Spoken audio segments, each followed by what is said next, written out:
अब यहां पर इस जगह के ऊपर परमेश्वर उसे दर्शन दे रहा है, और उसे वो दे रहा है जो आज तक हिस्ट्री में कभी किसी को नहीं मिला था।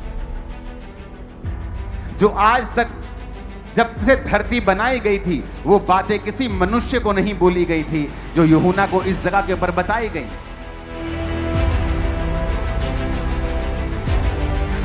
लोग निराश हो जाते हैं, उनकी लाइफ में थोड़ा सा दुख आता है, परमेश्वर के लिए थोड़ी सी परसिक्यूशन आती है, वो निराश हो जाते हैं, उनका नेचर चेंज हो जाता है, क्योंकि वो परिपक्व नहीं है। वो जानते नहीं हैं कि परमेश्वर ने उनके चैप्टर को बंद नहीं किया।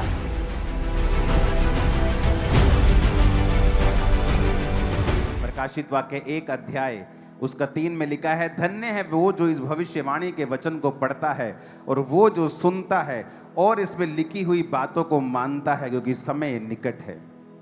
ये बात है यीशु मसीह के जन्म के 9 दशकों बाद की, जब यूहन्ना, जिसको परमेश्वर ने यह प्रकाशित वाक्य दिया, पहली आयत में लिखा है यीशु मसीह का प्रकाशित वाक्य, जो उसे परमेश्वर ने इसलिए दिया कि वह अपने दासों को वो बातें जिनका शीघ्र होना अवश्य है दिखाए, और उसने अपने स्वर्गदूत को भेजकर उसके द्वारा अपने दास यूहन्ना को बताया, जिसने परमेश्वर के वचन और यीशु मसीह की गवाही अर्थात जो कुछ उसने देखा था उसकी गवाही दी। 3 आयत, धन्य है वो जो इस भविष्यवाणी के वचन को पढ़ते हैं, सुनते हैं और इसमें लिखी हुई बातों को मानते हैं, क्योंकि समय निकट है। यूहन्ना की ओर से आसिया की 7 कलीसियाओं के नाम, उसकी ओर से जो है, जो था, जो आने वाला है, और उन 7 आत्माओं की ओर से जो सिंहासन के सामने हैं, और यीशु मसीह की ओर से जो विश्वासियों के साक्षी, मरे हुओं में से जी उठने वालों में पहलोठा और पृथ्वी के राजाओं का हाकिम है, तुम्हें अनुग्रह और शांति मिलती रहे। वह हमसे प्रेम रखता है और उसने अपने लहू के द्वारा हमें पापों से छुड़ाया है, और हमें एक राजा और अपने पिता परमेश्वर के लिए याजक भी बना दिया, और उसी की महिमा और पराक्रम युगानुयुग रहे। सब कहें आमीन। देखो, वह बादलों के साथ आने वाला है, और हर एक आंख उसे देखेगी, वरन जिन्होंने उसे भेदा था वे भी उसे देखेंगे, और पृथ्वी के सारे कुल अब उसके कारण छाती पीटेंगे। हाँ, आमीन। प्रभु जो है, जो था, जो आने वाला है, जो सर्वशक्तिमान है, वह कहता है, मैं ही अल्फा और ओमेगा हूं।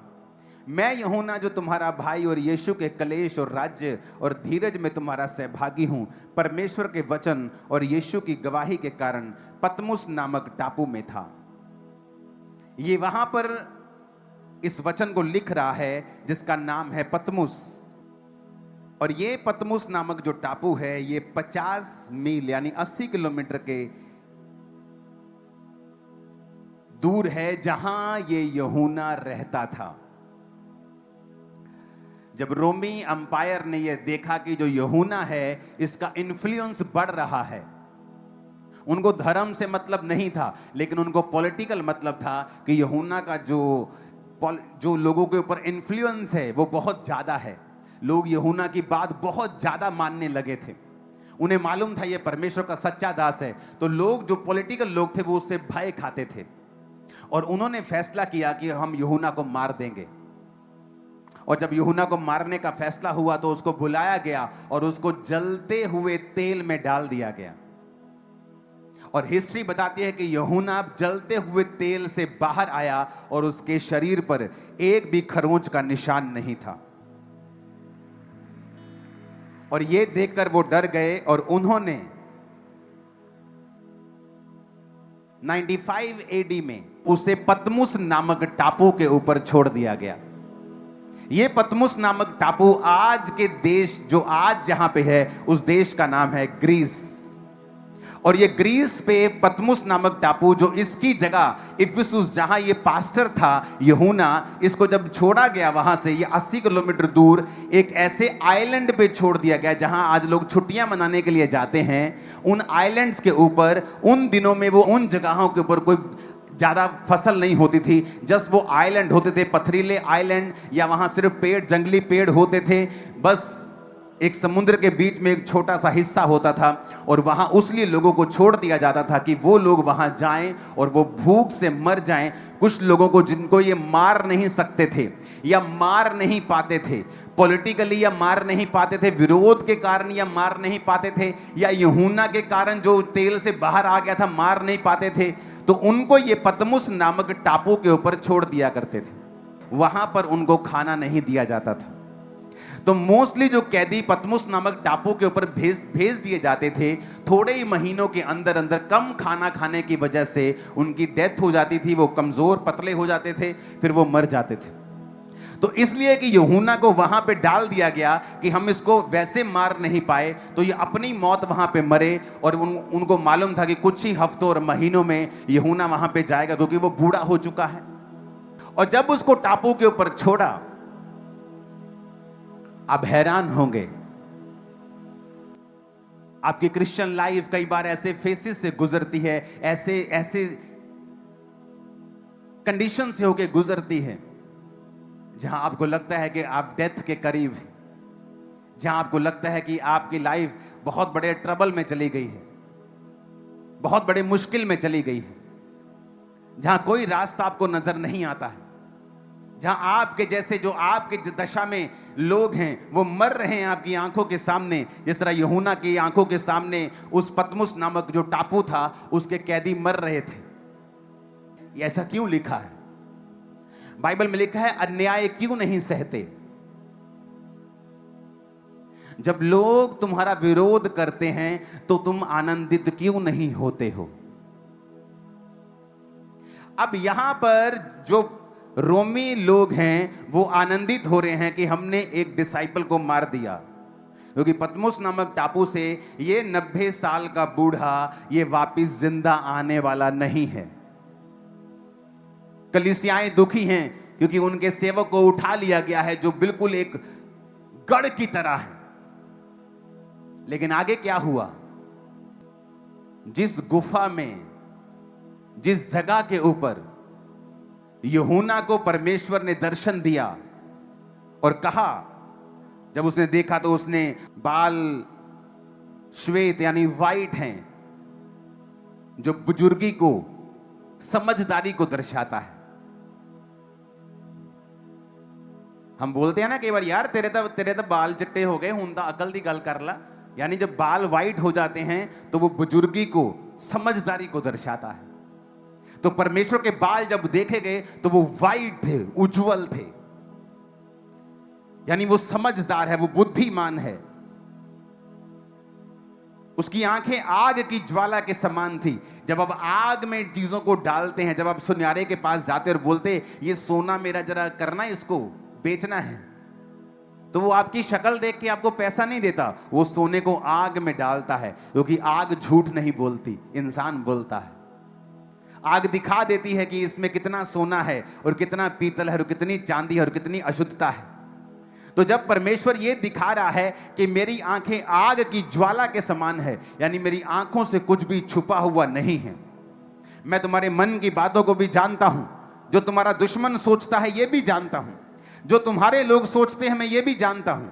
तुम मेरे सामने जब आते हो तो मैं सब देख सकता हूं, क्योंकि आग जो ज्वाला है, आग के समान उसकी आंखें हैं, उससे कुछ भी छुपा हुआ नहीं है, वो तुम्हारी हर एक सीक्रेट को जानता है। उसके आगे लिखा, उसके पांव उत्तम पीतल के समान थे। जिन भट्टियों में चीजों को क्रश किया जाता है वो पीतल की होती हैं मोस्टली। पीतल एक हार्ड धातु है, ये मोल्ड नहीं होती, ये खराब नहीं होती, ये खत्म नहीं होती, टूटती नहीं जल्दी। तो जब पांव पीतल के समान है, इसका मतलब न्याय भी है, इसका मतलब मजबूती भी है। और जब ऐसा दर्शन यूहन्ना पा रहा था, जिस जगह यूहन्ना ने दर्शन पाया, उस गुफा की पिक्चर है मेरे पास, वो दिखाना जरा। इस जगह यूहन्ना ने परमेश्वर के प्रकाशित वाक्यों को पाया था। यह पतमुस नामक टापू आज भी है, और जिस जगह उसने परमेश्वर के दर्शन को पाया था वो जगह आज भी वहां मौजूद है, और दुनिया भर के सैलानी वहां जाते हैं हर साल। ये ग्रीस में आज भी मौजूद है। अब यहां पर इस जगह के ऊपर परमेश्वर उसे दर्शन दे रहा है, और उसे वो दे रहा है जो आज तक हिस्ट्री में कभी किसी को नहीं मिला था। जो आज तक जब से धरती बनाई गई थी वो बातें किसी मनुष्य को नहीं बोली गई थी, जो यूहन्ना को इस जगह के ऊपर बताई गई। और जब यहां पर परमेश्वर का प्रकाशित वाक्य उसको मिला तो लोगों के हिसाब से वो पनिशमेंट के नीचे है, वो दुखी हो रहा है, उसको हमने नप लिया, उन्होंने दब लिया, पर वो एक ग्रेटेस्ट काम करने जा रहा है। इमेजिन,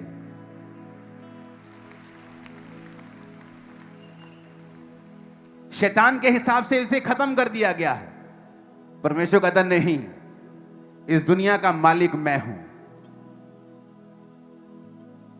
इस वर्ल्ड का मालिक मैं हूं, कुछ भी मेरी मर्जी के बिना नहीं होता है।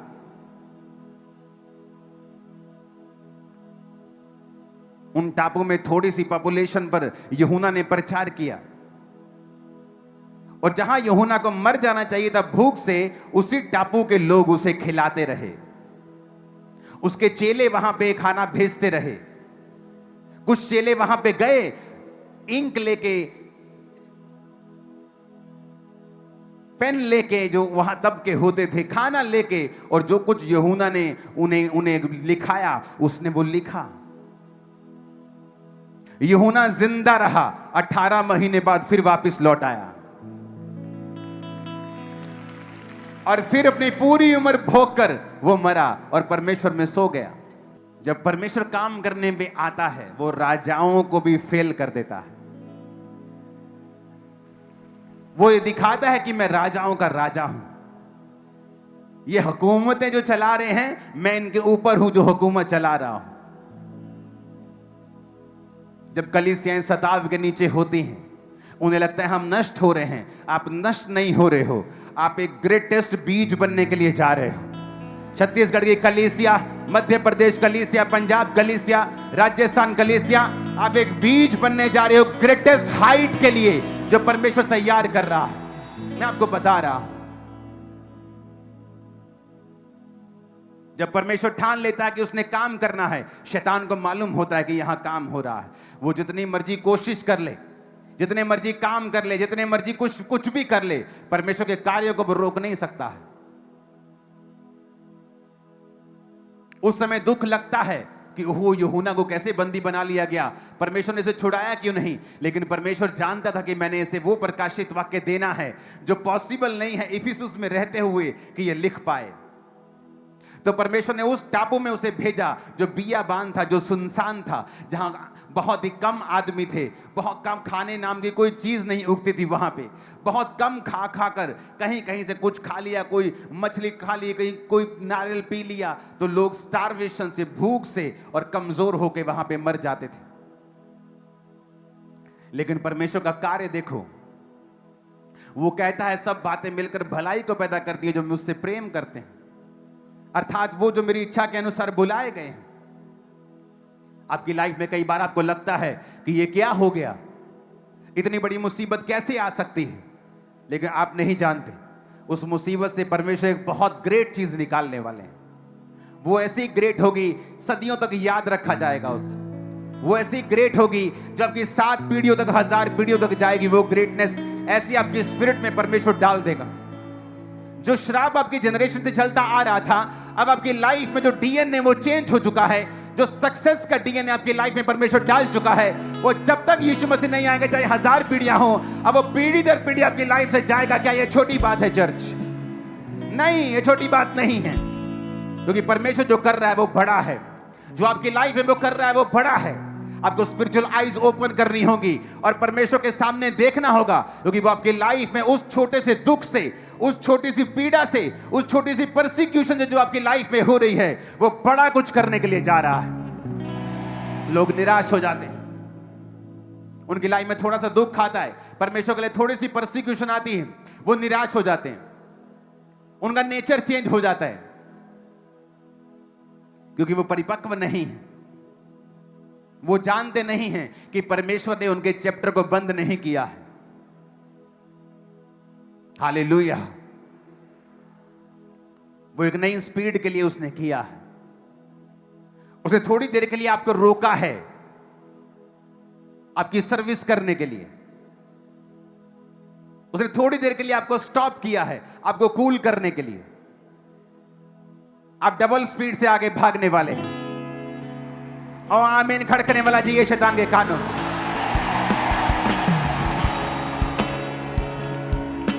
हालेलुया। ऊंची आवाज में कहो हालेलुया। फिर से कहो हालेलुया। ऊंची आवाज में कहो हालेलुया। चिल्लाओ हालेलुया, हालेलुया, हालेलुया। अपने जीवन के सब शताबों के लिए बोलो थैंक यू जीसस। सब दुखों के लिए बोलो थैंक यू जीसस। सब परीक्षाओं के लिए बोलो थैंक यू जीसस। जो खुदाबंद बड़ा कर रहा है मेरे जीवन में, थैंक यू जीसस। ऊंची आवाज में कहो मैं आगे बढ़ रहा हूं, मैं आगे बढ़ रही हूं। ये शैतान मुझे रोक ना पाएगा, ये सताव मुझे रोक ना पाएगा। Thank you Jesus. ऊंची आवाज में कहो हालेलुया। फिर से कहो हालेलुया, हालेलुया। आमीन, आमीन। जब आपको लगता आपका चैप्टर बंद हो गया, एक नया चैप्टर खुलने के लिए जा रहा है।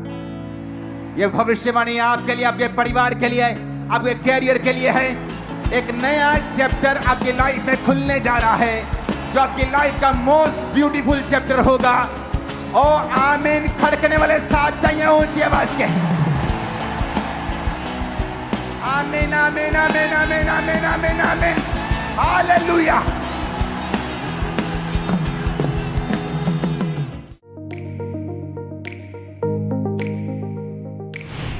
परमेश्वर के दास के द्वारा दिए गए जीवित वचनों और गहरे आत्मिक भेदों को जानने के लिए आप हमारे YouTube चैनल को अभी सब्सक्राइब करें और बेल आइकन को दबाना ना भूलें, ताकि हर एक नई अपडेट और अनाउंसमेंट सबसे पहले आप तक पहुंच सके।